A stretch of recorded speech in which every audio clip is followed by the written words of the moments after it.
Kalau kita tengok pandangan daripada beberapa tokoh, antaranya Abu Hasan An-Nadawi, Muhammad Al-Ghazali dan juga Yusuf Al-Qardawi, yang mana menyimpulkan umat Islam hari ini sekitar tahun 85 disebut, yang pertama umat Islam ni lupa diri. Itu yang pertama.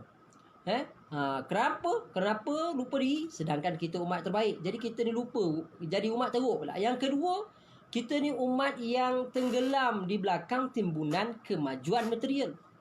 Sepatutnya kita ni menjadi umat yang hebat, tetapi kita ni duduk di belakang, orang maju, kita duduk masih lagi ke belakang. Yang ketiga, daya pemikiran kita jumut, dan tidak berdaya, tak boleh nak upgrade.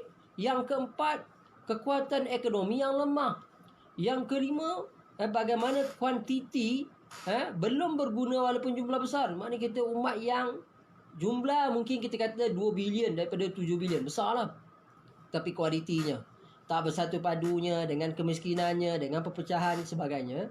Dan juga umat yang berada tidak mempunyai kekuatan daya fikir akibat mengutamakan kekuatan jasmani.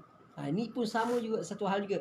Dan juga umat yang mana sistem pendidikan dan media massa tidak mampu menyokong pembinaan sahsia umat Islam hari ini. Sepatutnya kita menguasai media sosial, kita menguasai TikTok, menguasai Facebook, kita menguasai Instagram. Sebab apa umat Islam ramai, tetapi kita kuasai TikTok, menguasai FB, tapi untuk benda-benda yang lain. Kita menguasai TikTok tapi tidak menutup aurat. Kita menguasai FB, tidak menutup aurat. Kita menguasai FB untuk bertambah pecah lagi keluarga Islam. Ini antara cabaran yang dihadapi oleh umat Islam hari ini, sebagaimana yang disebut oleh Yusuf Al-Qardawi tahun 85. Dan antara cabaran yang memungkinkan ini, maka kerajaan telah menggariskan beberapa perkara. Ini kita kata untuk menghadapi cabaran tersebut. Contoh, yang pertama, aspek keimanan dan ketakwaan kepada Allah. Ini satu perkara yang perlu kita lihat dan kita tinjau sejauh mana aspek keimanan kita dan ketakwaan kita kepada Allah. Macam mana? Kita sebagai lawyer, engineer, arkitek, sebagai pensyarah, sebagai student, mahasiswa hari ni contoh kan. Jadi macam mana keimanan kita, sembahyang kita, puasa kita, zakat kita, macam mana bermuamalat dengan mak bapak kita sebagai anak saja.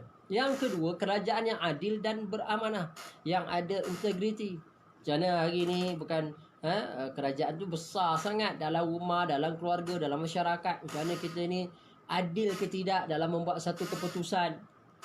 Dan yang ketiga, bagaimana rakyat yang berjiwa merdeka, bukan berjiwa dikongkong, bukan berjiwa dalam keadaan katak bawah tempurung jumut sebagainya kan. Dan seterusnya, yang keempat, bagaimana penguasaan ilmu pengetahuan kita.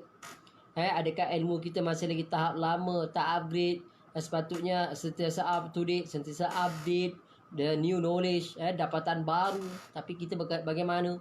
Yang kelima juga mungkin pembangunan ekonomi yang seimbang. Macam mana kita nak lahirkan hari ni, kalau adalah adik-beradik kita yang kaya, semakin kaya, yang miskin mungkin papa kedana tak ada harta rumah pun tak ada. Macam mana kita nak komprehensifkan dia?